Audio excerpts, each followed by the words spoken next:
Oh, guess what? I didn't put you in the frame here. That's not good. Let me get you assigned here. There Screen. you are. All Okay. right.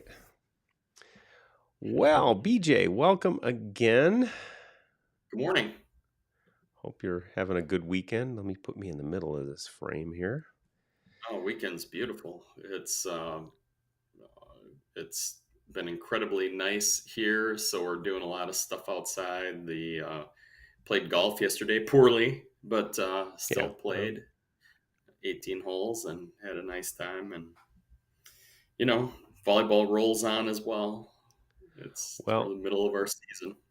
well, my wife is in Chicago, so she knows your Oh, weather. She's visiting my son, his wife, and their four cats. I am deathly allergic to cats, so that and some other things I need to do here have kept me out of that. But I shipped off my daughter and her kids and her husband to Peru for a christening. So oh wow. it's yeah, they're all there. So fun stuff, and we finished a heavy week with a little bit of challenge, but we're going to learn. It was a rough week for us, but then the week before that was a pretty good week for us. So it's they're they're remarkably resilient. They about 30 minutes after we're done, they're on to the next thing, as the coaches are not, because we're all thinking about it. We had that. We had that once in a terrible, or no, I'm sorry. Let me say that again. We had that once in a season terrible occurrence, which occurs to almost all uh, United States volleyball coaches, which is the powder puff football game. And nobody got hurt. That's good.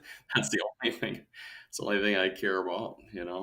Get I through I that thought thing. you I thought you were going to go for what I call the wheels fall off game that happens Mm. every now and then. And I'm like, Oh, it's 23-12 and you're just sitting there going, actually I will say I had our freshman coach had the ultimate which I have not experienced in 21 years of coaching, which he got beat 25-0 the other day. oh, yeah. We've had the wheels off most of the season, so it's been a little hectic at my new gig. So we're learning. We're learning. Well, Uh, I think we're learning. We'll see. we've got a fan, I guess. Thanks, Ruben. Yeah. Thanks for the comment. Appreciate it. All right. A listener. How about that? Yeah, no kidding. Well, every now and then. And for our Yeah. listeners today, you have some. I have some unhappy news for because I'm the technical guy. For technical Mm. reasons, we are not. We are going to be guestless unless some of our prior guests who have the link to the green room want to join us, and they are welcome to try and connect with us. But in the meantime, the two of us yokels will talk volleyball. Yeah, I think we had planned on having Oana Coman on. She is likely having some technical difficulties. Maybe she couldn't get her computer turned on or focused in the right direction. But we have a couple of topics surrounding her that we can discuss and that I think would be of insight to a lot of coaches. It seems like Ph.D. month. We had Dr. Pete Pete? Wong on last week, Dr. Oana Coman this week, all PhDs in nothing to do with volleyball, of Right. course. Yeah. And then hopefully next week, crossing my fingers that we can work it out. I don't want to tease it yet, but an actual expert in motor learning that hopefully we can work out a time for next week. But an expert in the field of sport, so that would be fun as well. Um, not that not that Pete and Juana aren't, because they're excellent guests and excellent coaches. But Well, this next. fun. You mentioned the idea, I mean, the topic of today was, how do you use your day job in what you do? And I, I've had a lot of different functional business.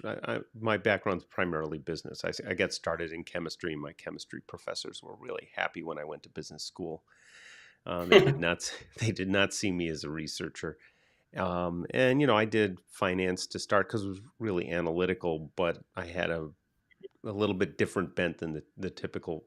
In my teaching in the last decade or so, it's been helping technically oriented folks relate to business and some of the interpersonal things that go along, which has led to executive coaching. And so you could say, oh, well, then you coach executive, it's highly related, but that's not how I got here. I got here through a lot of, technical things. And it's why I do this. I have this little studio here, which isn't any great shakes, but it works. And also a curiosity about that kind of stuff and just enough analytical to be dangerous.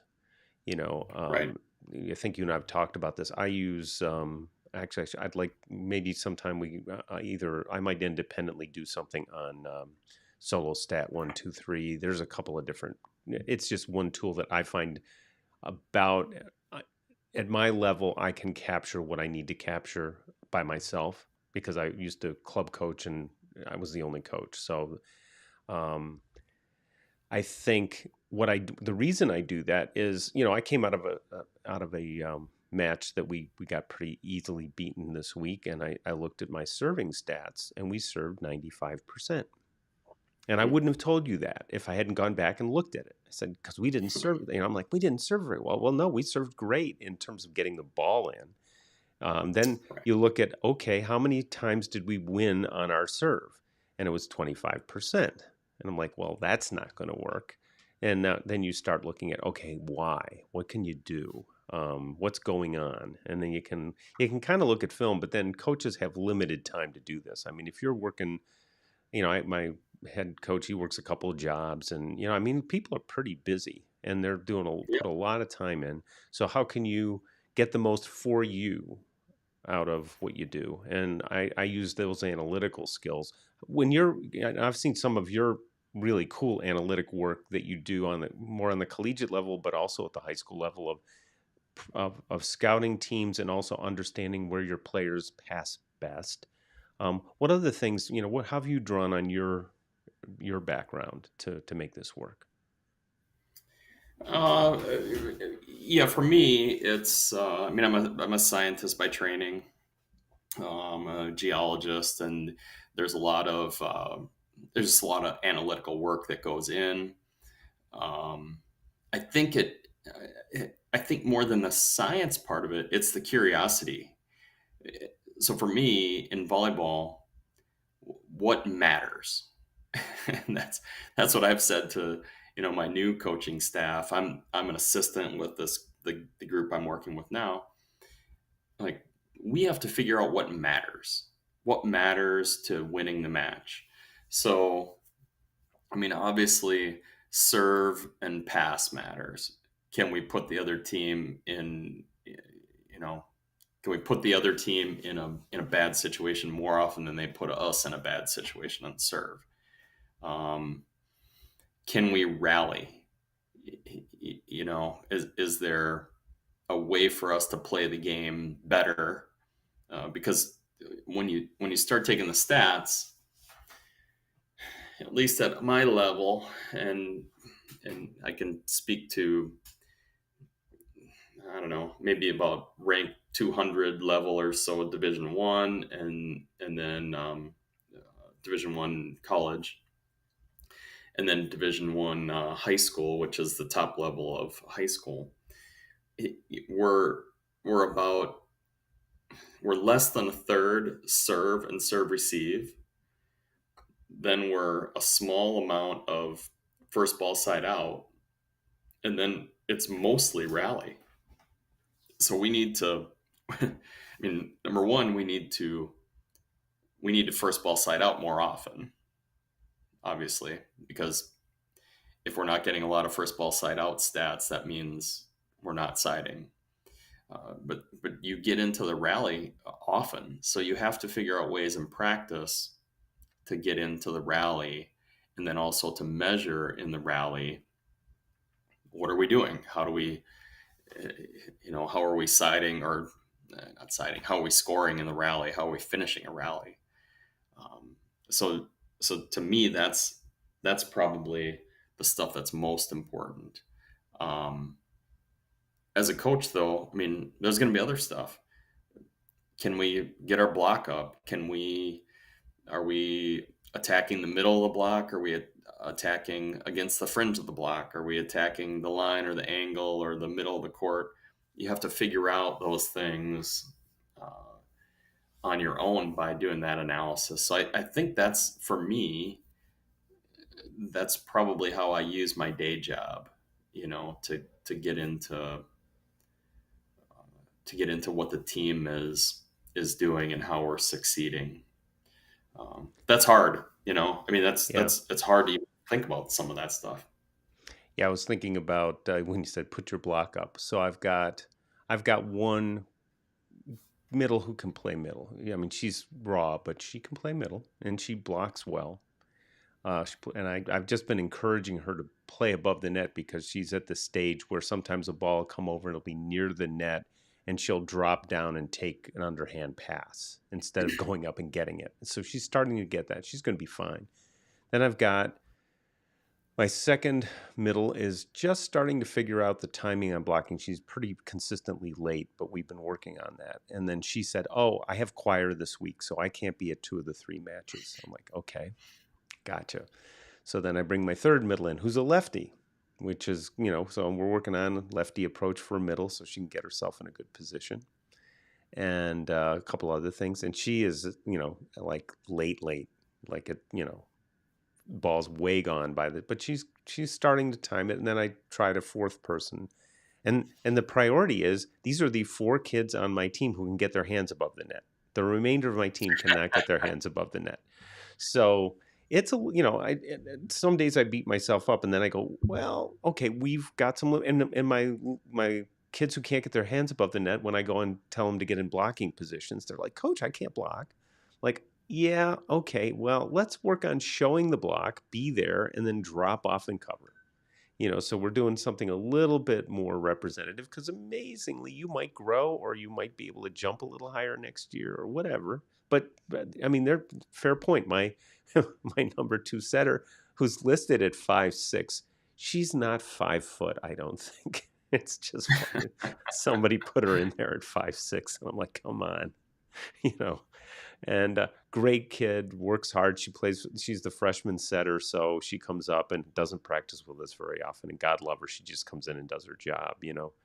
Um, and that this week, one thing I hate to jump into this because No, I go don't want for to it. go far. I'm not going to go far with it, but the inconsistency of how doubles are called is just it's unfortunate. I mean, basically, I prepare them for it. I'm like, look, whatever it is, it's going to be. We're not going to debate it. We're just going to play.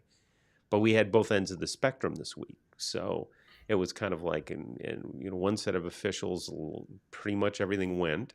And some of them, a couple of officials, I really liked what they were trying to do. You could tell that they were looking for the right things. They weren't looking for spin. They were looking, what was the contact at the same time? And I wouldn't debate any of them. It's just, you can see the difference in level, and it affects the game and the girl's psyche. The good news is I think I've insulated them pretty well from that. But it is a shame that it's such a problem, and I feel for the officials because it's just it's difficult, and so as coaches, I think we just have to train the critique of it out of our players, our parents, our crowds. You know, don't debate it because you're just not gonna change it. If you really want to change it and you think it's really bad, call your assigner and say, I think this official is doing it incorrectly. But the answer is probably they are not. They're probably doing fine. It's just it's a judgment call. Yeah, I think the better way to train it is in practice. there's so many coaches, and we're guilty of this at my current job and my last job and the one before that. None of us has a whistle. We don't have a whistle in our hands, so we're playing, and somebody might have a questionable ball, and we don't call it. We just Yeah, let the fair play go point. on. So if you want to get better at doubles as a Call coach, them. yeah, get your whistle. And the same thing with net, because we're struggling right now with this net issue. And I've seen it in practice a whole bunch. We're in the net, nobody cares, we play on. Like, you know, Hmm. as soon as you're in the net, the play is over. So I think I need to work on, I mean, particularly in my role as, I don't know what I don't know what they would call me, advisor or something to the coaches. Like, we got to get some whistles on. And when there's a violation, we need to blow the violation and start over, regardless of if we had played a good rally or not. Yeah. Um, hey, that's a double or that's a net. And then I think they can get two things out of it. They learn how to deal with it. And second thing is they learn, oh, that was a double. I need to change something. Or that was a net. I need to change something. Right? Yeah. Yeah. Yeah. I think that's that is something we don't do. We let them play. When we talked about this, I got the rope back out this week, and we did some small court singles and doubles, and trying to work on that. Yeah. Been doing a lot more serve receive and using one of the solo stat tools in practice to measure them, because I wanted some data. I wanted to be able to go back and say, okay, here's why these players are playing, and not to justify it, but just to tell me, am I missing something? Is somebody passing better than I think they are? And then we have a couple boy managers who are a little tougher servers, so we bring them over and have them serve at us. But the thing I'm probably going to work on this week is, um, I don't think I've given them a sufficient goal for what a good pass should look like. I'm not a real big fan of the perfect pass because there isn't one. Yep. But I was reading. I kind of like the idea of, I'm trying to figure out a good way to elevate a hula hoop for them to have the ball fall through. Um, Yeah. because I'd like it to be more elevated, and I'd like them to, see I think they know, but to really understand the difficulty they put the setters in. I'd say half of our doubles are because they've put the setter in an awful position that, they're going to have to reach out in front of them to set a ball because they can't get there as fast, and all that kind of stuff. So I don't know. Yeah, you bring up a great point. And we talk about this like with my we talk about this with my rec kids that are third and fourth, fifth and sixth grade, and then the high school kids, varsity, and also with the college players. I was constantly asking them, how can you tell if your last action, whatever it was, in this case, you're talking about passing, sometimes it's setting. Um, how can you tell if your last action was good? And they look at you like, what do you mean? We as coaches, one of the first things that I want to tell a team is, if you have one coach and 12 players, uh, that's the coach can put 10 minutes on you, so you have 110 minutes during your practice where you have to coach yourself. Yeah. So how can you tell if you're doing a good job? In passing, it's easy. You pass a ball. If the setter can just stand there and wait for it, it's a good pass. If the setter has to run wildly and they don't have all of their options, what was your judgment? Like, oh, Yeah. bad pass. Yeah, of course. So, so that's, for me, that's how I work those players. And the same thing with, and not so much setters, but out of system setting. Yeah. When we're out of system, when we have to bump set, or somebody other than the setter has to bump set or set, how can you tell that set was good enough? Well, if the hitter can take a big swing at it, or if they have all their options available, it was a great set. If they can't, it was a bad set. Or maybe the hitter wasn't ready. I don't know. Hmm. We coach it on both ends. You know, Yeah. come on, hitters, let's get ready. We're working on our setters, getting the ball there, Yeah. right? So I think that's a big part of it is being able to coach themselves. Another way that we do a setter is just as long as we're talking about this is back setting for young setters is difficult. Yeah. The ball comes in, you set the ball, judge the set, whether it's inside or outside the antenna, too tight, too far off, too high, too low. You judge it and then look. But first judge so that you can link what you felt to what you thought, right? Yeah. So I set a ball like, ooh, that's way outside. You turn around and look, yeah, sure enough, it was too far outside. So I need to make an adjustment. That's just linking the perception Yeah, and that's a the great action. point. Because I know when I'm doing, like, if I'm doing just drill stuff, and I'm not a big drill fan, but that's setting's not a bad skill to see some drill just for a little bit of consistency, so they get the feel for things. A little bit. We'll do a setting triangle, and I have not asked my setters to think about it. The person who's the target, who's taking the ball in the triangle, catching the ball in the triangle on a back set or any set, is asked to give them feedback. Tight, off, good. So we give them some cue words, and they give them. But actually, I haven't given them the when you release it, you tell me what you think you're going to hear, Right. and just planting that thought doesn't change the drill at all, but it changes the potential for retaining it and to getting that feeling. I look at the setters I have, particularly my older setter, and she doesn't use good mechanics. So when she's setting, very often her body's going back as her arms are going forward. Small wonder that it's difficult for her to get a four ball all the way out there, but it's also with that motion, getting a back set is hard to do. Not that we Mhm. have a lot of, I'm not in right now, I'm in the right sides are my developmental players as opposed to my power players, kind of thing. But still, I want to get them a ball so they can develop. They need to get a swing, and they actually have done fairly well lately. When they do get a swing, they don't get a lot of them, but when they get them, they make them count. And in our make 'em count, they score. They don't look pretty yet, but that's fine. Um, and I think that's we're going to be working on that kind of getting your feet, getting a push off, getting your lower body to help you set when you can, and when you can't, what to do. I teach. I forget where I got them. I don't forget what clinic I got this, but the idea of when you're off balance and you've got to get some power, just accelerate the motion from your elbows on.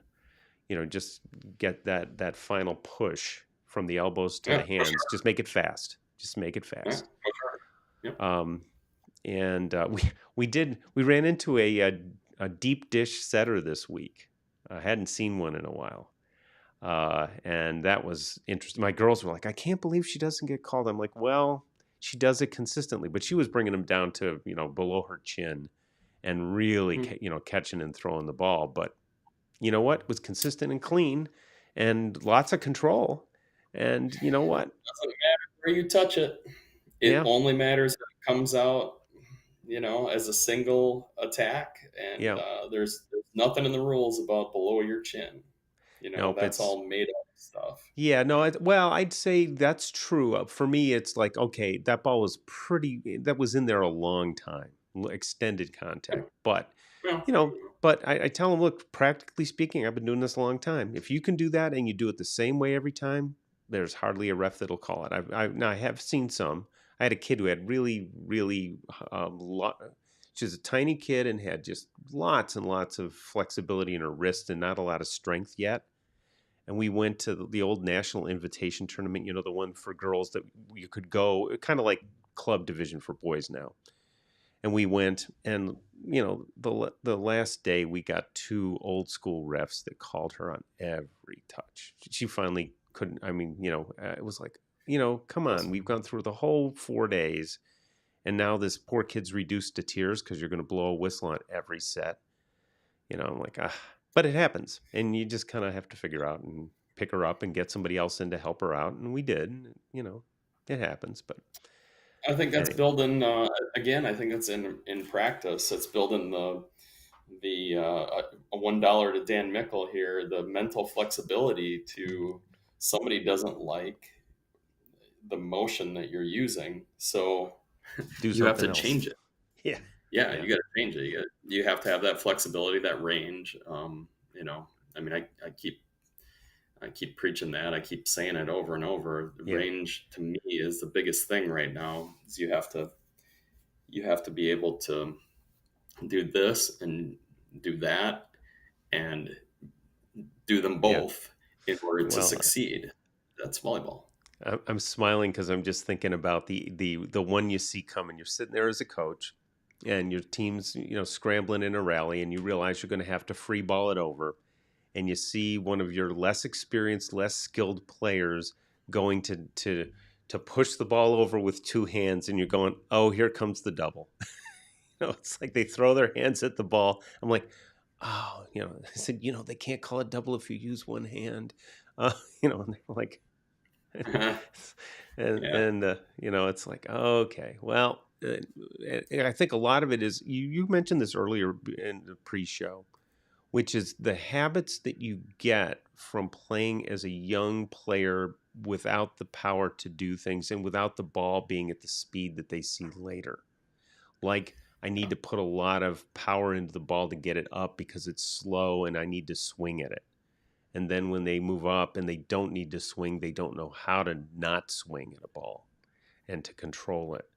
That double thing is the same thing. I see kids who feel like they have to throw their hands at the ball to make Right. it go, or they have to take 3 or 4 steps to serve the ball, and they wind up mistiming the ball because when they were younger, to get an overhand over, they had to take 4 steps, they thought.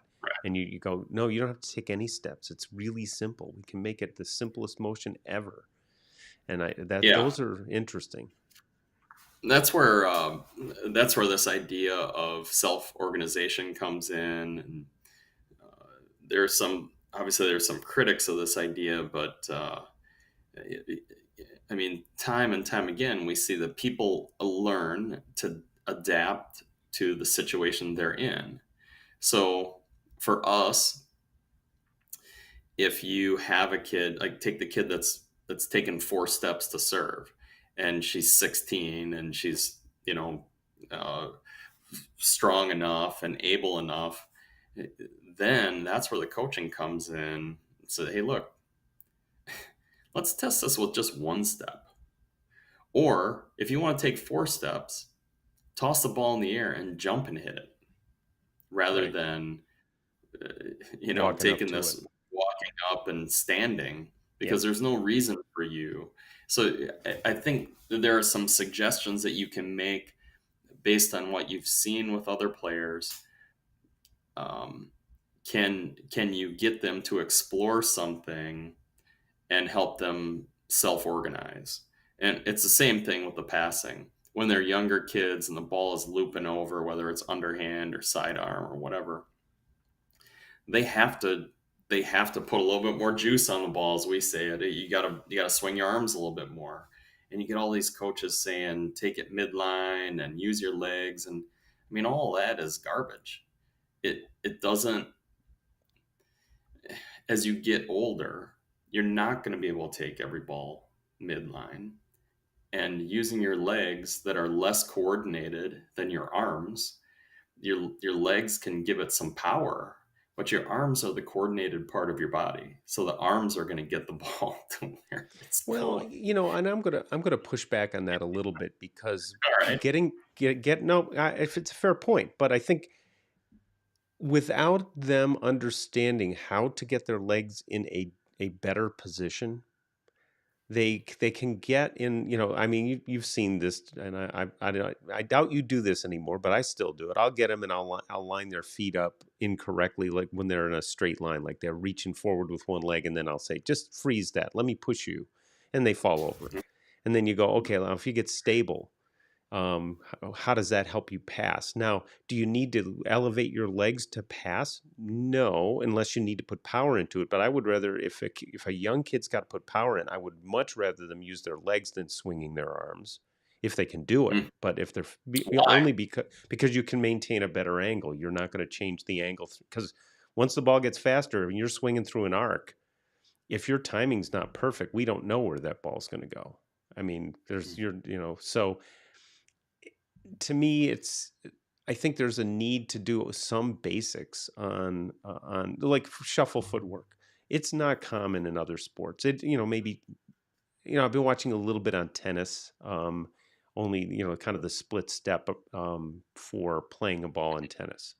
And I'm trying to incorporate that thinking process to get it ready for a hit. And, at least they're aware of it. They don't do it as much as I would like them to do it, if at all. But the concept of, okay, just before she hits, I want to load up so I can move, and I can move in any direction. It's same thing. It's just, actually, my watchwords this week were get ready and reach high. That's all I wanted them to do. I wanted them to get ready for every ball. I wanted them to reach high as much as they could. And that, for us at this point, that will make us better players at this level. Now, there'll be other things later. It's going to be get up there and attack the ball. But right now, if we can meet the ball high, and if we can get ready for every attack or get ready for every, I saw we had one play. God love my setter. She tough ball, gets to it, puts a perfect 4 ball out there. There's nobody there. Like, what? They call a timeout. I'm like, what's going on with that?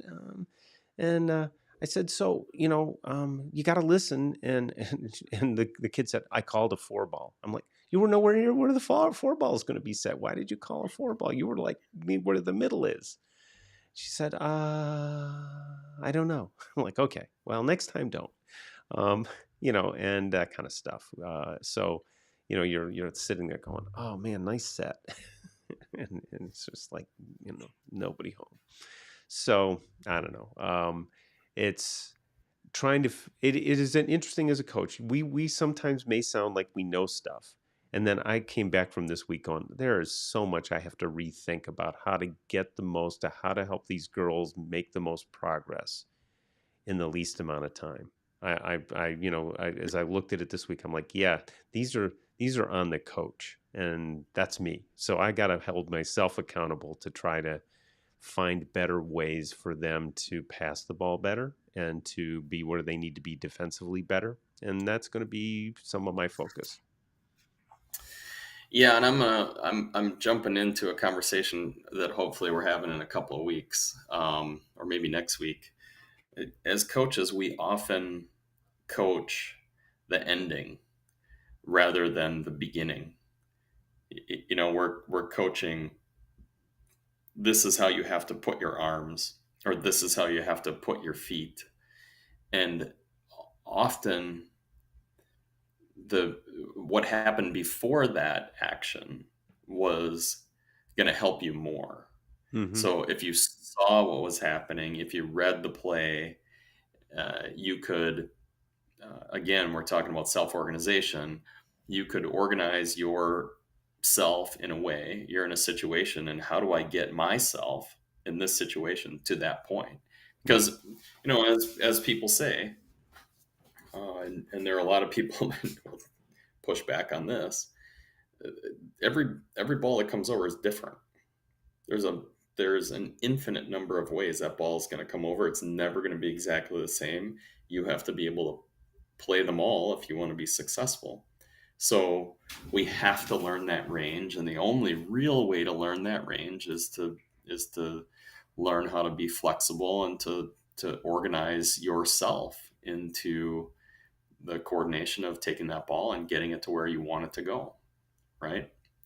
So Yeah. whether it's you can't say to a kid, "Hey, you got to push more with your legs," or "Your arms are swinging." Or I mean, you can make some of those suggestions, but I think to have a hard, fast rule is Yeah. not allowing them to explore. I think that I don't want to even characterize this as a middle ground. It's just the thought process I have around it these days is I need to show them kind of how it looks, how it, how it can be effective, and have them figure out for them. This goes back to our session with Lauren and talking about the sitting team, and hey coach, can you help me with my platform? I'm like, well, you've got like one arm. No, No, you know, I um, can't. yeah, it's like I can try. In fact, we did a little bit of one arm passing this week just to show people that okay. It was a progression I found that I thought, okay, this is interesting. One arm pass and then bring the other arm to it if you can, and two arm pass, but get that out there arm out there. Because at this stage we get a lot of the put the arms, lock them, and then swing them out there, and by the time you do that, it's points over, and the ball's, God knows, it's in the back of the gym. But I think that they need to have some models. It's like if you were to go and learn a golf swing. If somebody said, "Here are golf clubs. Here's a ball. There's a hole 300 yards away. Go hit the ball there." Not really enough guidance to help you with learning that how to do that well. I mean, you might come up with the Fosbury flop out of it because nobody told you that you had to go over the ball, over the bar face down. But the bottom line is you're probably not going to create a whole new way to hit a golf ball. So giving them a little bit of model and then showing them that there are variations and that every body is different. And that's cool. I think that works. Um, but I think giving them an idea of how it could be done more effectively through a model. It could be showing them somebody who's passing well. Say, try to be more like this. Well, how do I do Yeah, that, coach? Yeah, suggestions. yeah. Consider this. That's the Hmm. way that I continue to put it to players. You think you want to be better. You're this right now. You want to be better. Here's my suggestion. You explore this. You explore Hmm. that, and find the range within those couple of what you're doing now versus what I'm suggesting. Find the range within there that's going to help you be successful, and Yeah, yeah, that's where I'm going a lot with players now. I'm giving thought to, and I think it's going to be more difficult than I think to find clips, but I want to start to put together a library of clips of here's an example of somebody playing good defense. Yeah, Here's an example of somebody, and to just have that ready library for them to grab, and keep it brief, not 20 minutes on passing, but here's a good form pass on a hard, or here's a great dig on a hard driven ball, and here's a good play on a free ball, because those mess you up as much as anything, or a short serve. It's those are things you got to get a feel for. I think it's delicate when you start doing that, and Okay. I use that idea too. If you go out to YouTube and you find the one that comes to my mind right away is 133 digs in 2 minutes, and they show all these digs by professional players. Every single one of them is different. Right. So for me, if I'm going to show examples like that, I want to show them this range of examples. You can do this, you can do that. You know, there's this wide array of things you can do, and you need to experiment with them. That's why, for me and in our gym, that's why touches are so important. If you're Hmm. playing doubles and you're getting touches and you're figuring out what are all the different ways that I can make the ball go here where I need it to be so that my setter can set it so that I can hit it. I think that's a really important piece of what we're doing as coaches because Yeah.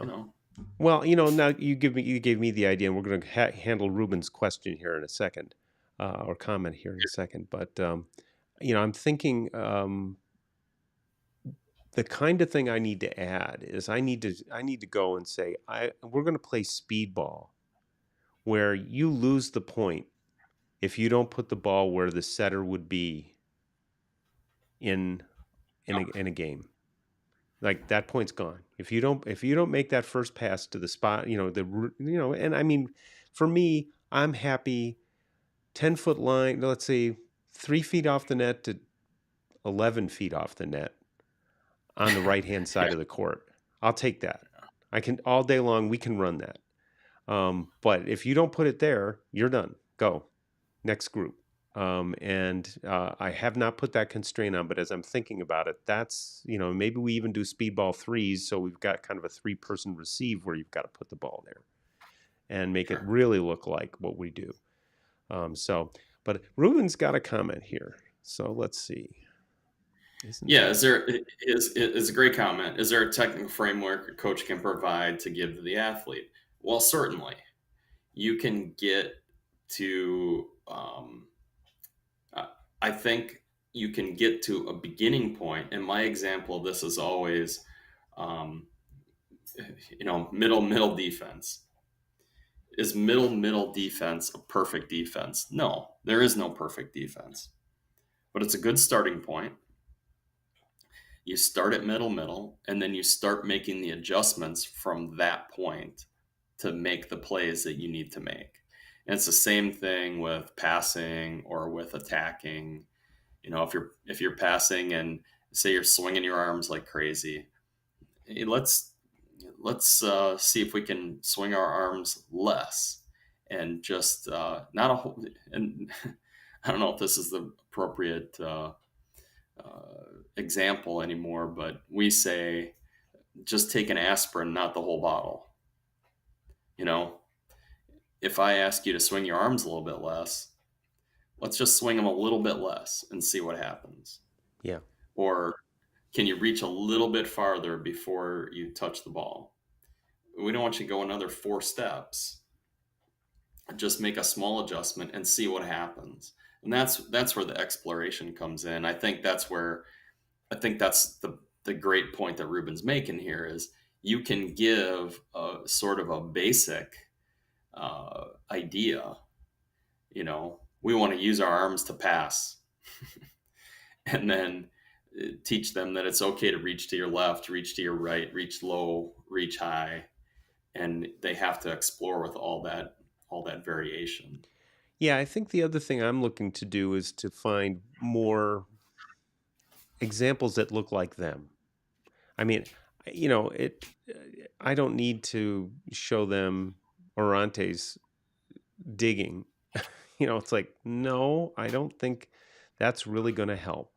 I think, but seeing, another high, or even decent level, not even super high level high school team play and show what they're doing as opposed to what we're doing to allow us to think about, okay, how can we improve that? What's, find somebody doing a good looking pass and say, I mean, one of the things we are working on pretty consistently is, hey, get ready and see the server's arm at least.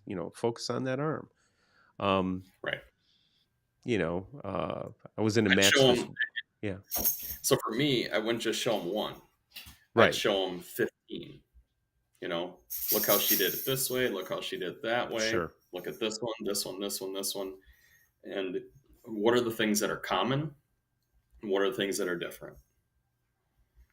How do mm, we, how do we, again, how do we build that range? How do we yeah. do that? I mean, it all Well, boils how do down we to the get same them thing. to build that range for themselves? Is your point, and I Yeah, think it's a really, yeah, how do you set them up for that as well? Thanks, Ruben, for the comment because you know I wish great I had the comment. magic answer. If I did, I'd be doing something else. But Right, but I think it is these are things that we commonly struggle with, and um, you'll find when you go out and want to coach for a club or coach for a program, you're going to find definite philosophies from the coaching staff, and they well may be. My experience of late has been that drill based, making it look nice, is more common than training ugly, if you want to kind of give ourselves a name. And On the girls' side, on the yeah, girls' side, for yeah, yeah. And, I think knowing that if you're a coach who really wants to embrace some of this stuff, and again, I don't embrace every bit of the kind of random school, but over my career, I've been just listening to people with ideas and then listening to people who've scientifically worked on those ideas. But I also know that we all thought ulcers weren't caused by bacteria years ago. And we thought the guy in Australia who figured it out was a nut. And turns out not so much. So a little degree of skepticism and self-doubt isn't the worst thing in the world for a coach. oh yeah, I 100% agree with you. I have some pretty strong beliefs. I believe that I've examined every part of what I'm coaching and how I'm coaching, um, from the psychology of dealing with winning and losing, right down to how do you put your feet when you pass. And I'm waiting for I'm inviting somebody to prove me wrong. Yeah. Like I want to be proven wrong because I want to learn. One of my favorite ones was, this is going back 4 or 5 years ago. I was talking about blocking, and the way to make your block bigger is to turn your hands out sideways when you block. And Dave McKenzie is a pro player, played professionally on the beach and indoor as well. Um, he came in and he said, "You put your hands like that. If somebody really hits your thumbs, they're gonna break them. So it's dangerous." So then I started digging into, okay, what's a stronger hand position? Is it better to have your hands outside or inside? And Dave, whether he did the research or not, I don't know. But he's right. If your wrists are nice and straight rather than turned sideways, your hands are a lot stronger and you're a lot less apt to be injured. Then you have to figure Well, out how to be bigger, right? Well, From the there. interesting and the interesting thing about that, I've always and I had an assistant last year who was thumbs up, and I'm like, just put your index fingers straight up, just natural reach for the ball, and every coach has made the motion on the ball that gets tooled on the side of holding their hand sideways a little bit. Let's see, get it in the frame here, Right. and that's yeah, it's kind of I actually like the thought process of reaching a little bit farther with your outside hand if you can. But the one thing that I hadn't thought about till a couple of years ago was the idea of the farther away you are from the block, from the attack as a blocker, the wider your hand should be. And it's Yeah. just geometry. It's just like, look, Right. if you look at the geometry of a wall and picket fence, let's say, and you can have the slats farther apart, further away, because the ball's going to intercept those, and the open space is much smaller, Right. from an angle perspective. So we haven't really used that this year with the boys. I really want to try and use that more. Right, we're at the point where I think we can do that. We were not until Well, this year. and a good point to what you're saying is that has to be measured. Like if you want to figure out how far apart do we put our hands, let's measure it. Our hands were this far apart, our hands were this close. Where were we having more success? We Yeah. know that we know through measurement that it's best to have two blockers up on time that are next to each other. Now, there's a lot of coaches that are screaming, close the block, close the block, close the block. Agreed. Yet, if you close the block and if you go up after the ball has gone by, your block is worthless. So we've measured now if the block is somewhat apart, it's better to have the block up on time Sure. than it is to have the block closed and up late. Yeah, and there's So some that's almost intuitive, but yeah, you're right. not really, Well, not it's really, fair. because Well, there's a no, lot of people screaming close the block. I think let me put it this way. It should tell you it may not be intuitive in terms of what you teach. I think I put it this way. The argument goes like this. Um, yes, you'd like to have the block closed, but if you're spending your effort and your touches at getting it closed as opposed to getting it up on time, you're using your time inefficiently Yeah, because you know yeah, because on time matters the most. And closed on time is great, but if you had to pick one to have and to focus on, it would be on time. right. And and So let's get the then if you can get on time closed, God love you. And yeah, you know, good you job. know what? It occurs to me that I need to be reading these because when we put this into podcast form, no one will know what Ruben has been saying. Ruben has been commenting as we go along, and Well, that's what I read. Yeah, that's what I yeah. read is the last Well, time. you did Same. last time, but I've been really so I'm going to just his comment here is he's been shifting to grills based practices for his female athletes.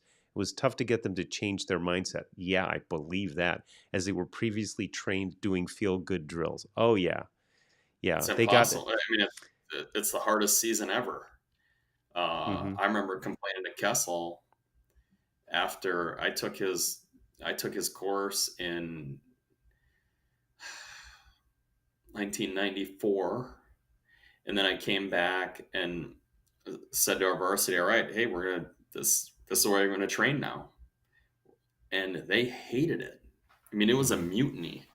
They could not stand the fact that they were getting to play games the whole time. Yeah, We're that playing was supposed to be the rules and reward after a lot of drills. yeah, yeah. Hey, we need some drills. We want something like, no, we're not doing that anymore. We're out of that business, and it was a mutiny. So for me now, when I work with coaches, I often say, look, some of the drills, if we've convinced you that these drills are not as efficient, move as fast as you think you can to keep your team with you and start Yeah, weeding some of those yeah, drills out. A lot of it, though, Steve. I mean, it's you know, our team now, the team I'm on, they like to bowl the ball over. Uh, they're bowling it over to the other side. Like, well, look, let's just instead of bowling it, let's serve it. Even right. if even if we stand at 15 feet, let's serve it so that they have to see the server and react to it. Yeah, And then, the same with hitting lines. So we're doing a hitting line. Okay. Rather than the left side hitter standing out of bounds ready to hit, which is so unrealistic, right. stand inside the court, see the serve, even if you aren't going to get it, even if we're serving the libero every time, you got to stand inside the court, see the serve, transition to get Transition. outside, and Yeah, then hit because it's realistic. I mean, yeah, I don't yeah. know how No, people don't that's understand. it's one of the first things Mike taught me was his available drill, and we warm up with it every match, and the ball comes over. And a lot of teams do this now, but they didn't when I first started. And you got three people at the net; they all transition. Yeah, we don't serve it over. We give them a ball over because we want to run something. We get a pass, we get a set, and they all. If you get the ball, the next person goes. If you don't get the ball, you go and transition again. Right? Not we haven't had cover to it. We probably ought to. But at the end of the day,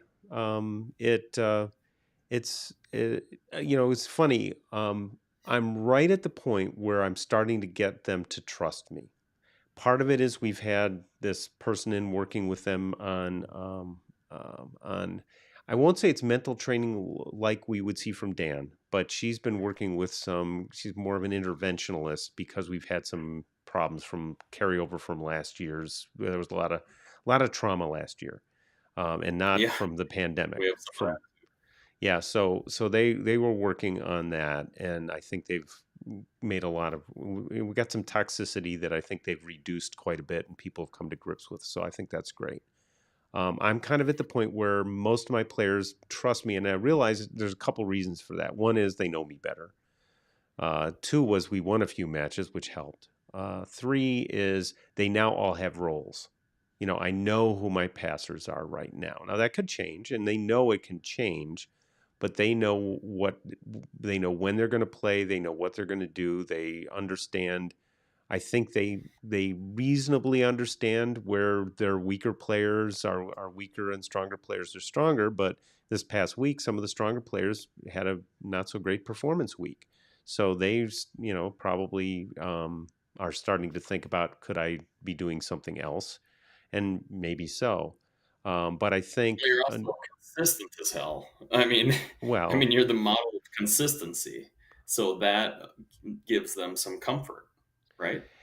yes, but it takes time for that to happen. It's like It my does. my middle, who was doing the swim move before she would approach, and that, initially when I tried to approach her on it, she was really resistant, super resistant. Like, this is what I do, this is what I'm comfortable with. I'm like, okay. And I've found the best thing to do with that is to let it go for a little bit. And then something in her mind clicked, and she started working on it. Well, it was better than me giving her any feedback on it. She's like, I think, the other day she says, I think I've really gotten rid of most of that. I'm like, yes, and I think I can help you get even better, because there's some other things we can do to make you even better approach and a better hit. But yeah, you've done a great job on your own.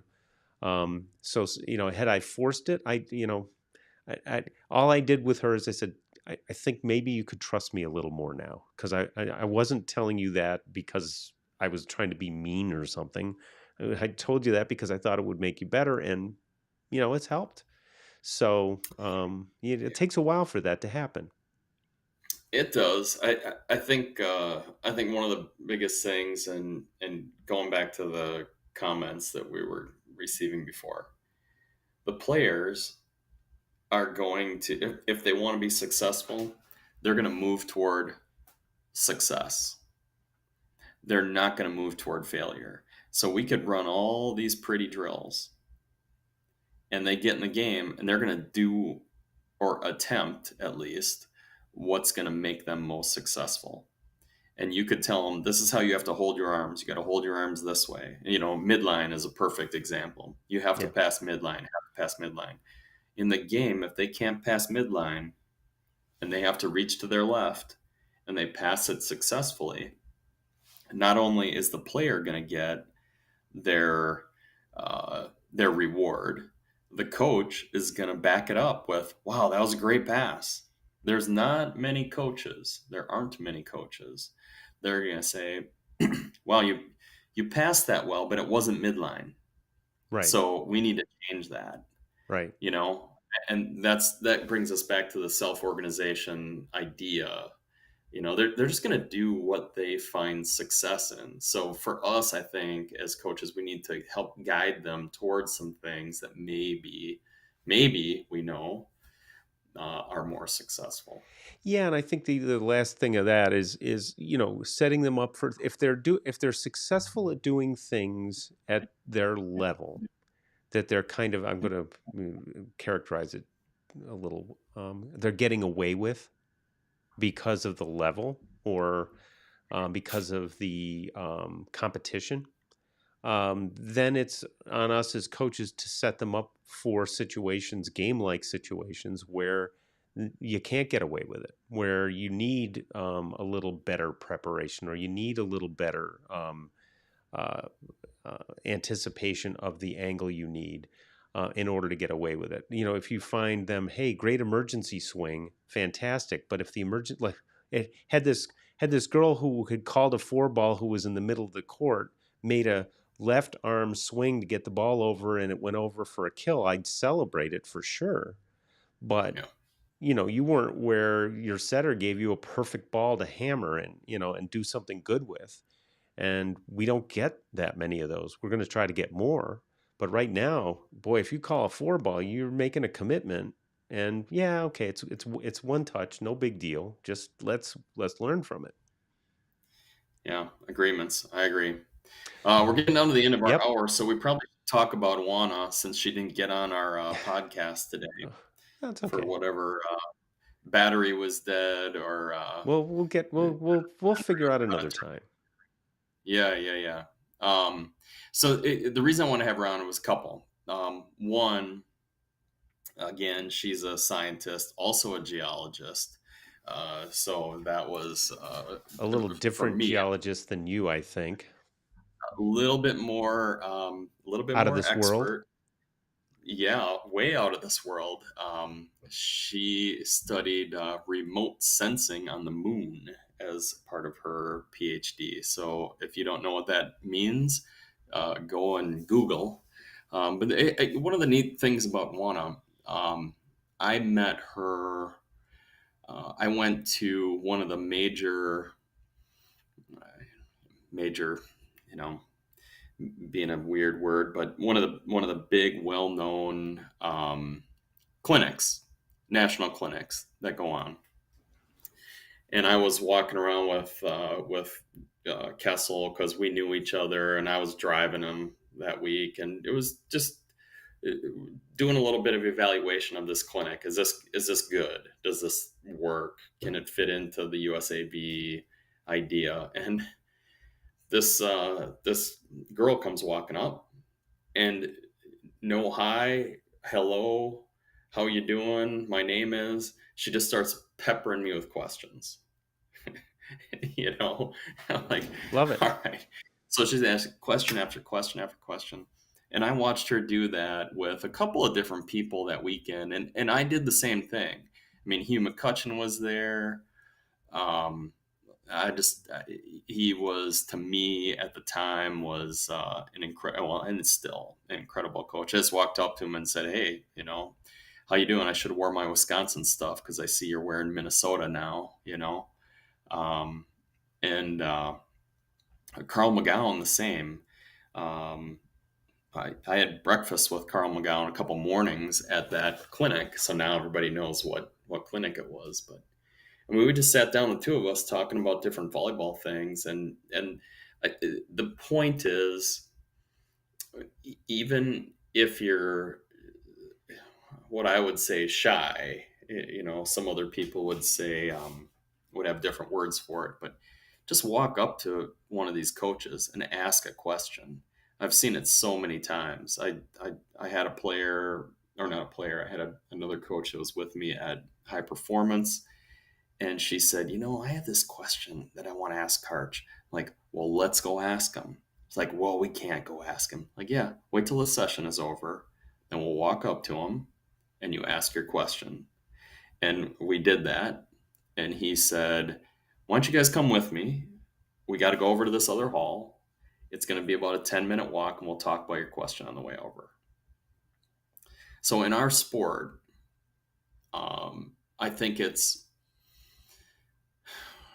not only a recommendation, but I think it's important to go and meet these people and just go and ask them something. What do you think about this? And you take in their answer, you remember their answer, and then go research what they said and see if it holds any weight. Yeah. And that's what Juana does. She's obviously, she knows her way around the research world, so she can hear somebody say something that may be good or bad, and there's a lot of bad out there too. Sure. Somebody might say, I mean, I don't even want to give an example, but well, No, let's pick on punishment. it's not needed. We're good. Let's pick on punishment, okay? Because Yeah, you and I are in okay. the same field of that. Yeah. Yeah, every time you miss a serve, you have to do 10 push-ups. Well, it's not hard to go and do a little bit of research and find out that's a really bad way of learning how to pass. Right. you know so I think the lesson I learned from Juana there was just you can't be afraid of the people in our sport, and mostly per, even more so on the boys' side, they just want everyone to be better because it helps their sport. But on the Yeah. girls' side too, you can Yeah. ask questions of people. I've done it with all the all the big names. I guess I won't name any of them, but imagine imagine the big names. Right. I've Right. been enough Yeah. places where you just walk up to them and just start a conversation and say, "Hey, what do you think about this?" Or "How'd you know when it was time to retire? What were you thinking when you switched your lineup in 2017 to a 6-2?" Or and they'll talk about it. Uh, the one name I guess I'll drop was Mark Rosen at Michigan. I was at ABCA and I was just walking down the hall. He had given a presentation. I just mentioned to him that I really like what you're doing at Michigan, even though I'm a Wisconsin fan, and it hurts me to say. And he stopped me for a half hour, and he talked for most of the half hour, Nice. and I got a ton of good stuff out of him. So I think that's what I would love to have heard Juana talk about. Just Yeah. even if you don't have that bravery, uh, which she obviously does, although she couldn't find her way onto the podcast today. Oh, let it go, Uh, man. uh, you just have to have that bravery in our sport, I think, and that's a way to get yourself to be Yeah. better. Pretty much. And thank you, Ruben, for the comment. We're glad you enjoyed the episode, and we just want coaches to think about stuff and also to share experiences because sometimes coaches wonder, is it me? you know, does anybody else go through this? And sometimes it's good to hear that, yeah, we do. And we have days when it's interesting. The team we played the other day, I had interviewed to maybe coach their JV. And of course, their JV beat my JV pretty handily. And I'm like, okay, I guess maybe you got a better coach, but whatever, it's one of those, hey, um, we all have to get better and don't doubt yourself, just keep learning and you and your team will get better. And that's especially important on days when you feel like, and I've had days where I go, do I really want to keep doing this? And, I think back to my first year and I was about to give up about halfway through the year because I had the parent from hell. And God, I forgot John's last name, but he was a coach at college at DuPage for a while. And I was a rookie coach and I'm talking to him and I'm going, I don't know if this is right. And he just said, look, we need good coaches. We need you to stay in the coaching game. Don't let this discourage you. You're just keep going. And it was the kind of encouragement I needed from somebody at that point in time, and might have changed my coaching career direction because I might have just said, oh, no, I don't need this. So Yeah. though you never know when that little piece of light is going to come and shine on you, and if you can be open to it, it can really help you out.